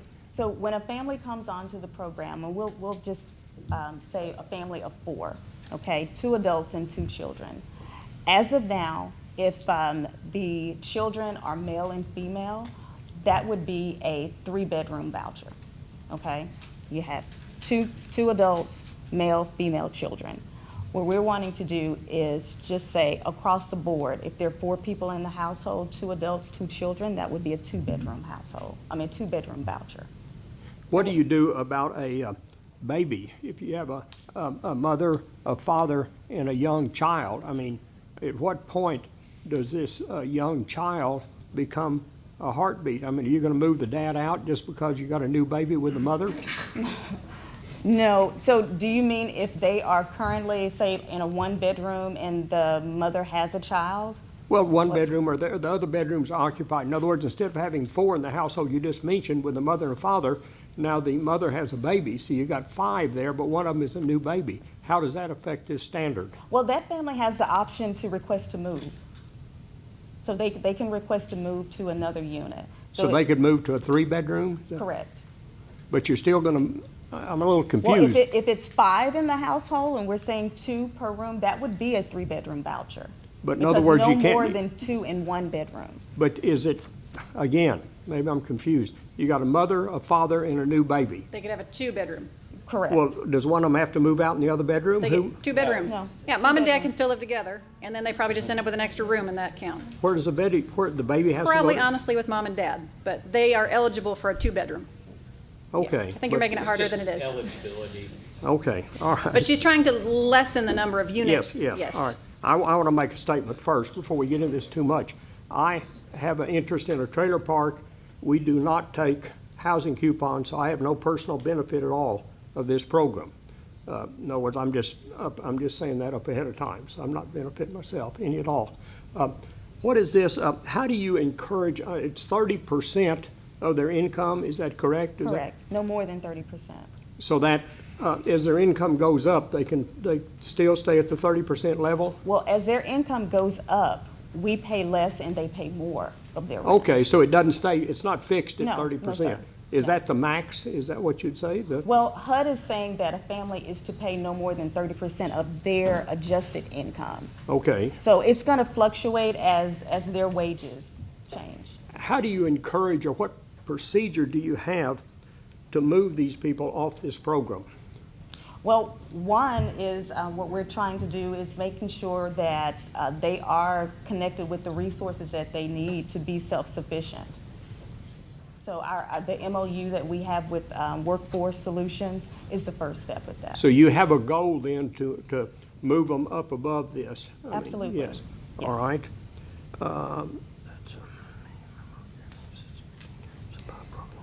Okay, when you said fraud recovery, if they don't owe over, you talking about the person receiving the coupons owes $5,000, or who owes $5,000? There are cases where families may not report their income, and we discover that the income has not been reported, and so we go through to see how much excess subsidy we have paid, and we require them to pay those funds back. Oh, okay, so this is additional income that they didn't report in order to benefit from the coupons? Correct. Okay, that's it. Thank you. Great work, Ms. Moore. Okay, so on the 2 heartbeats, do y'all have an age guideline? Because you have 2 girls, both of them, you're saying they can stay in the same room, but if you have 2 teenagers, it's really not appropriate for a 14 and a 13-year-old to be in the same bedroom. We're not having any age requirements on there, just straight across the board, 2 per room. I mean, I just think that that's kind of a little scary road to go down with having a teenager that is going through adolescence, be in a bedroom with her brother, or, you know what I'm saying, and go through things they go through and have to be in the same bedroom. So that will be my only question as to where we can draw the line on that. It's different when they're under 5-year-olds, they're both toddlers, but when they become teenagers, that's a whole different ballgame to have them to be in the same bedroom. Okay. So, I mean, I think that's something we should definitely consider on that. What age are you Hold on, suggesting? let's make sure she's done. Is that even considered? It has been Is that- considered in the past. It Step has been two. considered in the past. Yeah, in the past, I think it's been, is it 14 or 15? Yeah. Ages 14 or 15. So, well, no, because you're saying adults, even if they were 4 adults, you'd still put 2 adults in a room. Yeah. Correct. But that's assuming the 2 adults are, a Right, couple, but yeah, I I'm was just talking about thinking a that out if you had teenager. an age. I'm talking about a teenager just, growing into adolescence, having to share a bedroom with a brother or sister. That's challenging the 2 heartbeat. Right, yeah, I was trying to think that through, because, if you had 2 extra adults in there, maybe they could be together, but so I don't know how you would craft that would be specific to the age range. Well, question is, do they only qualify for the bedrooms based on the amount of people total, or can they ask for additional bedroom, because of the reason that Shannon's mentioned and what I mentioned earlier? They can request an increase of their voucher size, but they also, so their voucher size, there is a ceiling, a certain number, the max that we will pay for a unit. So if they have a 3-bedroom voucher and they find a 4-bedroom that's at the price or around the price of that, what our ceiling is for a 3-bedroom, they can still get a 4-bedroom. But it won't be guaranteed if they don't find that place with that amount, because of the two heartbeat, I mean, what you're saying, so. Yes. Even if the chance of them find, because it's hard for them to find housing with the voucher program as is. So I just want to make sure that that limitation is not on someone that's growing and having to share a room just because of this two heartbeat thing and just not thinking about the kids as they're growing up. Rollins wanted to say something. One of the adjustments, I think one of the things, and Shativa, if I say something mistakenly, if you'll just correct me, I'm okay with it. So one of the things that she talked about it and alluded to it, but the difficulty, and it was brought up earlier by Mr. Allen in the work session, that the difficulty is the increase in rental prices have gone up so substantially, they're having trouble fitting people into the 3.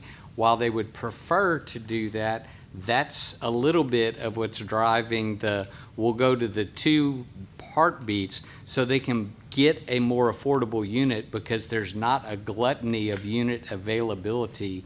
To your point, that's part of the problem, and I do think I don't think those are things they've tried to keep it that way as long as they could, is what I understood from your presentation, but they don't see that they're able to get people in the housing with those rule sets. So I think this is caused by a couple of outside pressures as well, and is less than desirable from anybody's perspective, is what it sounds like. Do I understand correctly that you would adjust the standard to be here, but there would be room for, you would have the subjective ability to change if they made a Correct. request? So if that, situation presented itself, maybe this is the standard, but then on those situations, you guys could make that subjective Correct. change? Okay. Yes. And what would they have to do to, Put the request in writing and the reason for it. and does it have to go through a board, or how long do they have to wait? How does that work? We process everything within 10 days, 10 business days. Go ahead, Mr. I Reed. have a wait list question. You mentioned earlier that you opened the wait list up in what month? Is it of 2025 you started a wait list? No, we opened our wait list in September of 23.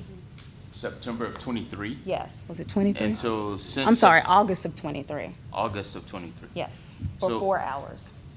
For 4 hours. And in Yes. 4 hours, you had over 1,000 applicants. We had 911, 911. Okay. Never forget that. So August 23, you open it up for 4 hours. And then I'm assuming there's notifications that go out throughout the city, county, Correct, that on this date, we're opening our wait list up. correct. We typically start like months in advance to make sure that that information gets out. Sure. And my next question is, so we opened it August 2023 for 4 hours. It had over 1,000 people, and that's been open consistently. You've been working that list down, that same list that you opened for 4 hours in 23. Yes, sir. And a year and a half later, you're down to 50 people. Yes, So this August will be 2 years. yes, So it's taken 2 years to get it down to 50. which is really good. Is it? Yes, there Okay. have been times, No, when I- I first started, it that's was what I'm- 7 years. I'm sorry? When I first started with the city, the Mhm. wait list hadn't been open for 7 years. So when we eliminate this next 50 people, then you'll open it back up again? Correct. Yes. Okay. Thank you, ma'am. Sure does highlight the need. I would just like, did you have a comment? I was just gonna ask, have you seen the increase in housing available increase, or have you seen it decrease over these last couple of years? Very much a decrease. The housing stock is getting pretty old. And so for our program, the units have to pass inspection, and it's a very basic inspection. But a lot of the units don't pass that inspection, and the landlords don't want to make those repairs for our participants to be in those homes. Do you periodically inspect these homes? Yes, sir. We inspect every other year. Oh, just every 2 years in? Is that what you're saying? Every other year, yes, sir. Every other now, year. for homes that have repeat deficiencies, we inspect those yearly. Can I make one more comment? Sure. It's and I'm just heard on the street, you're not too popular. I mean, now maybe it's been because of the previous administration or something like that, but the reason that the park I'm involved in was because we heard too many negative comments about problems, and we had a person many, many years back that lost her position due to housing vouchers that worked for the city of Longview. So you've had some previous problems, and it sounds like And like recruiting landlords, you mean? no, this was well, it's public. This was a person that was in your position that had a daughter that landlord wouldn't give her a refund back, and she told the guy she was going to take him off the list if he didn't give her daughter back her refund, and she lost her job. Yeah, another time. But Yeah, but I mean, what I'm saying is I appreciate what you're doing to improve the image here of your program. Maybe you can help us be more popular with landlords. Yes. It would be great. Yes, we Greatly would be. appreciate But it. I would like to say, Shativa, I think that was an amazing presentation. I learned a lot, and I'm very excited about every single change that you mentioned. That sounds very important, and sounds like you did a very comprehensive internal review to think about how the department could be better and do better, and that's a great job. Thank you. I really enjoyed that. I need a motion to approve the resolution. Motion to approve. Second. In a second, all in favor, please say aye. Aye. Thank you. Resolution is approved. Good job, Shativa. Next up, discussion item regarding the City of Longview increasing the required minimum of Longview General Fund Reserves. Mr. McPhee. I have about 27 slides to go through with you on this. You're Just lying. kidding. Just kidding, Derek. The one thing that I would tell you is we talked about this in January. It was this past January when we discussed reserve fund requirements, and there was a long discussion in a city council work session on that. There was a sort of a retreat, if you will. But the bottom line to it is we need to increase the reserves to 15%. And so at the risk of boring you guys with my voice today, I've asked Angela Cohen if she will present a summary of the information that she provided, the reasons why, because it seemed that there was general consensus that we needed to do this. So, Ms. Cohen. Thank you, and I promise I do not have 27 slides to go through. Just for your consideration, the Government Finance Officer Association does have some recommendations when considering the appropriate level of fund balance, and those three things are on the screen. The first two have to do specifically with cash on hand to help with protecting against short-term revenue losses or for any emergency services. And what the GFOA actually recommends for that cash on hand is to have no less than 2 months of regular general fund operating expenses. And as Mr. McPhee said, for the City of Longview, that would be 15%. The other item that they would ask that you consider is the effect on the city's credit rating. That is determined by rating agencies such as Standard & Poor's. And you can think of that just like you would with your own credit rating. The lower the score, the higher the interest cost. And the city looks for that whenever they issue new debt, such as bonds, leases, or short-term loans, or whenever they actually go out and refinance debt in order to get lower interest rates. Currently, with Standard & Poor's, the city maintains a AA stable credit rating, which, as you can see, is the second to the highest, and it is investment grade. And this is the scale that they use to actually score our reserves. It's based on the percent of reserves to revenues, and we are the highest at above 15%. And this is just a visual to show you that we have maintained over the 10%. The gray is the 10%, and right now we have a 10% requirement. The yellow is everything above, and the percent on the right-hand side is the fund balance to expenses, and we have maintained over 20% over the past 10 years. And the last thing I wanted to give you was the actual dollar amount related to the 15%.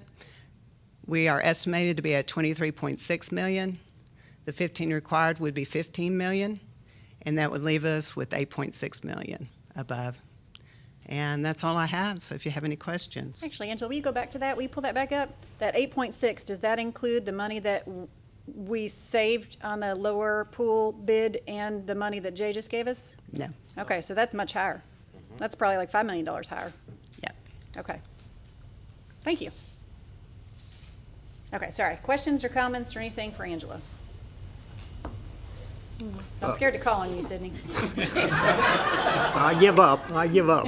No, would you explain what you just explained to us? Yeah, so the fund balance above 15% if we go is 8.6 is what she's saying, so that's what we would still have remaining. However, we had already removed 6.5 for the pool, and the bid came in at 4.2 that we just approved, so we just saved 2.3, plus the state just gave us a grant for 3 million, so we're only gonna, of the 6.5 that's already out of this, we're gonna spend 1.5 or less. So we're bringing back in 5 million. Add 5 million. It's, right.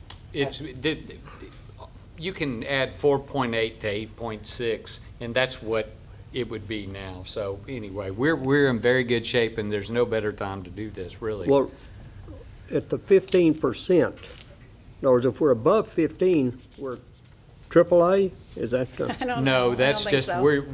there are other factors that they rank us on. It's just because we have balanced, this city council has funded budgets conservatively. That is what has protected that money. And so, obviously, we should be in compliance with GFOAT for finance and for 15% to make sure that that's the minimum, so we always maintain at least that AA This is a rating. discussion item. To get us at the Yes, sir. 15% would require how much money? About 5 million. So that would mean we'd hold back 14.9 and we'd still have 14? Is my math right on that? Yeah, 14, about 15 million. We need So- 15 million, we're holding 10 right now. But we, Oh, okay, so 5 more. Five more. Five Yes. more. All right, all right. yes. That's it. Okay, thank you. Anybody else have comments or discussion? I'll just clarify on his. If you go back to the fund balance, with a full balance of the fund, that right there. So we're maintaining, they look at the bond rating agency, and Angela, correct me if I'm wrong, they're looking at the full amount. They're not looking at what our reserves are set at. They're looking at how much are we completely keeping sir. above there. So whenever we went out for the bonds back then, we were above 25%. So we're already getting, that's why we're, yeah. Yeah. Just the reserve. Yes, all right. Yeah, good. Okay. I am anticipating setting this for vote in the next month or so. So if you have concerns or questions, please let me know. Go ahead. Did you have a question? I just want to reiterate on the main reason why we pull into the fund balance is due to the fire engine replacements. Like they're usually $1 million plus easy on that. And so again, I wanted to say the fire engine replacement, getting that on a set schedule where we're paying for that out of our operating budget instead of coming into our general fund is going to be crucial to make sure that we're not hitting close to that reserve balance. That's it. Yeah, Mr. Wade, did you have a question? No, ma'am, Or I you just did pulling not. that down? Yes. Okay, well, perhaps as a plan, I do think it's important that we raise to the 15%, so I would like to set that for vote, just so everybody's on the same page. But let's maybe have a rediscussion about where we're at then. So we're putting some money back, yay. And then we talk about fire engines or other things. Jay mentioned roads. I do think all of us want to see road improvements, so perhaps we could ask Mr. Archer to give us an idea if we were to use any of those funds for that. But maybe we can have that discussion in a future meeting. Sure. Sound Roads okay? and drainage. And drainage? Yeah, sure. Sounds good to me. Okay. If there are no more items to discuss there, we'll move on to items of community interest, starting with Mr. Conley. Yes, first I want to mention, I said this at the last meeting, I'm really happy to say that Pine Tree ISD is giving children, and not just children of Pine Tree, if you're visiting, if you're in any school district, any child that's under the age of 18, starting on July 7th all the way through the end of the month, on Monday through Thursday, there's breakfast provided at 8 to 8:45. This is at the high school, and then lunch from 10:45 to 12:30. So to make sure everybody understands it, it's great, and I appreciate Pine Tree ISD. I talked about accountability and assessments, and we had some preliminary results from at Pine Tree. Of the 5 campuses that have the ability to be rated, recently discovered that 3 of those 5 were projected to be an A campus. 2 of them as high as projected as a 97, the elementary level, and the other 2 are very high Bs. Very proud of a district that's really has done so well in made so much growth, and appreciate all the teachers and students at Pine Tree ISD and leaders to make that happen. I want to give an update on District 1 Real Road. We are, if you're traveling through there, the widening project's moving forward. It is one way on going east, and it'll be that way for approximately the next 12 months. Please be patient. Please be watch for the workers, and I appreciate everyone in District 1. I know that there's a lot of traffic that happens through there, and I'm patient and the patience, and then I know when we complete that project, that'll be very needed in that area of District 1. So thank you to the city for and the bonds made that happen. Ms. Moore.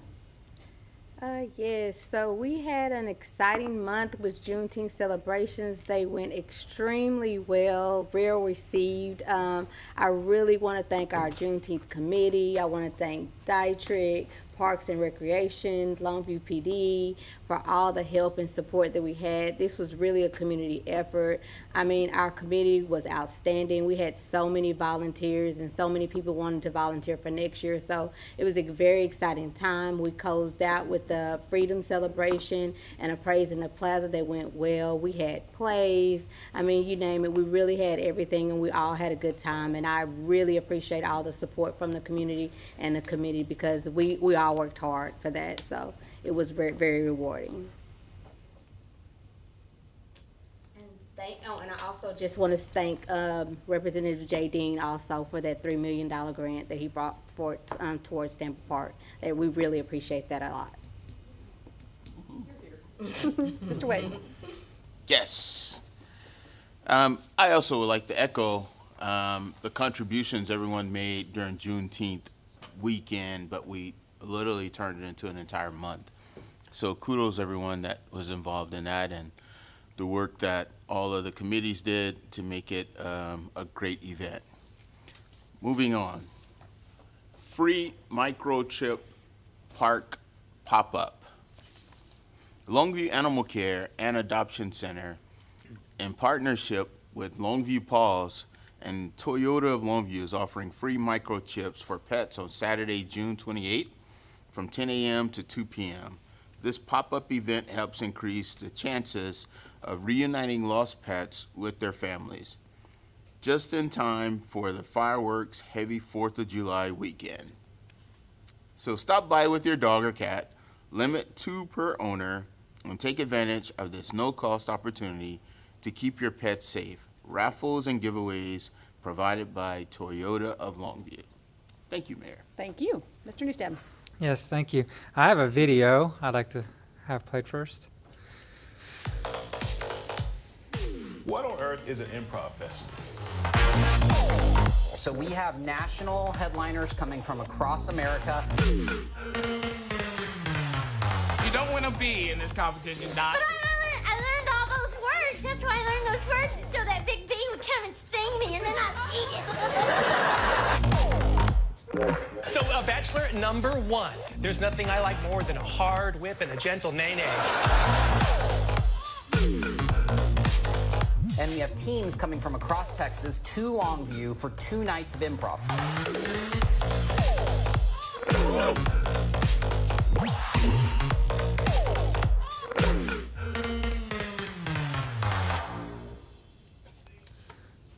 All right, great video. So the Laugh Out Longview is actually sold out, so I'm sorry if you did not get your tickets, the weekend passes.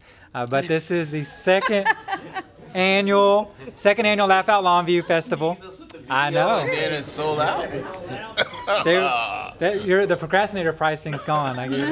There may be out there slinging tickets out there, scalpers out there. Maybe it'll get something there. But excited about this. Laugh Out Longview is a huge event that's attracting and bringing in a bunch of talent into our community, and in turn we'll be bringing a bunch of people here to come and spend and enjoy their time in Longview and eat downtown in our restaurants and eat all over and just spend money here. So I help on the sales tax. I think you'll see a bump, Angela. I wanted to share that. So great job, and great job to Richard Yakeley, who's our media public information officer, and who's on that, and Duck Moose and Theater Longview. That's all part of the Laugh Out Longview festival. Thank you. Awesome. Mr. Berryhill. All right. There's never a bad time to win a state championship, but when it happens at the end of May, our first part of June, Spring Hill, we wanted to recognize them, and we'll have their boys coming in on the 24th of July to recognize them. I spoke with Penny Fleet, I've talked with the mayor, and I know Sean's been involved. We talked about a parade, but due to the timing, summertime, kids gone, spread out, bands not together, decided to hold off, and they want to participate and have a special place in the Christmas parade, and we're excited for that. So I don't want to feel like we slighted them any. Longview got their parade, Spring Hill didn't. It's just the timing and the inconvenience of it. The other thing I just wanted to bring attention to a lot of people, there's a lot of cable construction going on. I know really the Northridge Hills area is starting up in District 5. And anytime there's progress, there's an inconvenience, just like Real Road. And you've got some areas in your yards that are torn up and all like that. And the vendor is going to come back and repair them. I spoke with Dwayne Archer the other day, and he assured me, hey, everything's going to be back to normal, but you got to get through the process. So right now, sorry for the inconvenience of all that's happening, but rest assured, everything's going to go back to normal, and everything will be operating a lot better. Good. Mr. Allen. You ready? All right. This is going to be a little political. I want to say thank you. We're talking about roads. I want to say thank you for Bill Stout for the wonderful job he's done for Gregg County. And what I would like to see us do in the city of Longview is really come up to the level that he's set for Gregg County. We can improve with, as Jay Dean said, we can have a better road system. We've got to work on it, and this is absolutely, I didn't know Christmas came in June, but when you get $3 million that we can spend on the pools, that means we got $3 million, and it's just wonderful. In my district, the roads we can, and the flooding situation, that's been something when I was on this council many years back that we went through then, and it just seems like as we have development, we have less forest land, whatever you call it. We have less land we have more land shedding water. I guess that'd be the way to put it. So that's an ongoing problem, and that's roads and flooding, and I'm not going to go into any details, but I want to say thank you for the fire department EMS service. That's it.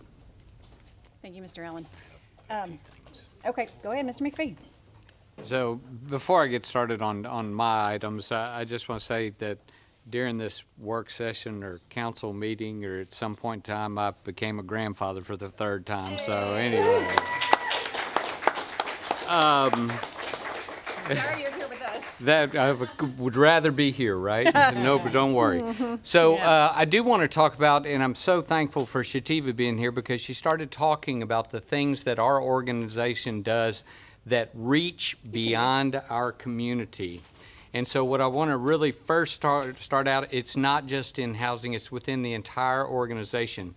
I'm proud to share that Captain Kelsey Trotty of the Longview Fire Department has been selected as the 2025 Texas Firefighter of the Year by the state firefighters.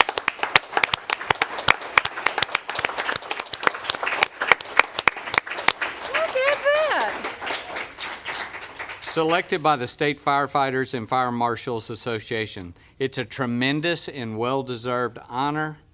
Kelsey has shown unwavering commitment to the fire service, both in the field and as a mentor and instructor across the state. On behalf of the City of Longview, I want to congratulate you, Captain Trotty, and thank you for representing the City of Longview with excellence. We just got one more. I don't see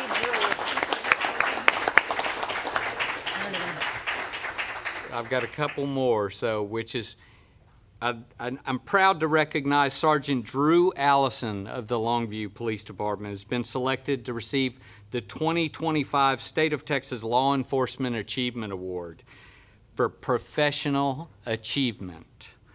This prestigious honor is a reflection of the lasting input that Drew has made, not just within our city, but across the entire region. So when we think about leading from Longview, through his leadership, we have become a designated training hub for alert active shooter response, helping deliver critical training to more than 1,500 first responders from over 50 agencies across Northeast Texas. His commitment to the city of Longview is making a real difference, and we're grateful to have him on our team. So congratulations to Drew Allison.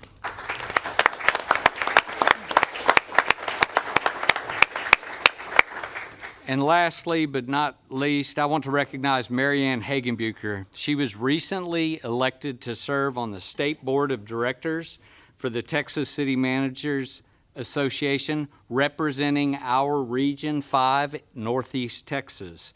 She's previously served in a variety of roles, including president of the East Texas City Management Association. And this new role validates Longview as a leader in our region and across the state in professional city management.